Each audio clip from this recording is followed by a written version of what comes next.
వదిన ఇవాళ స్పెషల్స్ ఏంటి? రారా చూపిస్తా. ఈరోజు మా అమ్మమ్మ ఇంట్లో ఫంక్షన్. బగారా రైస్, ఇంకా చికెన్ పకోడీ,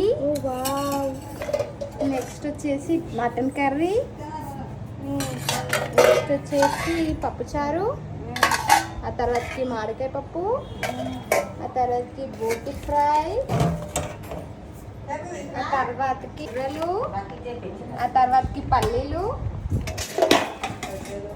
పొద్దున మిలిగిన పూరీలు, సాయంత్రం తినే స్వీట్, చల్ల చల్లని పెరుగు.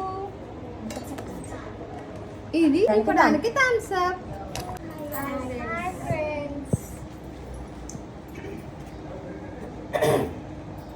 మటన్ చికెన్ బోట్, ఎక్స్ప్లెయిన్ చేయండి. బగారా రైస్, చికెన్ పకోడీ, బోటి, మటన్ కర్రీ.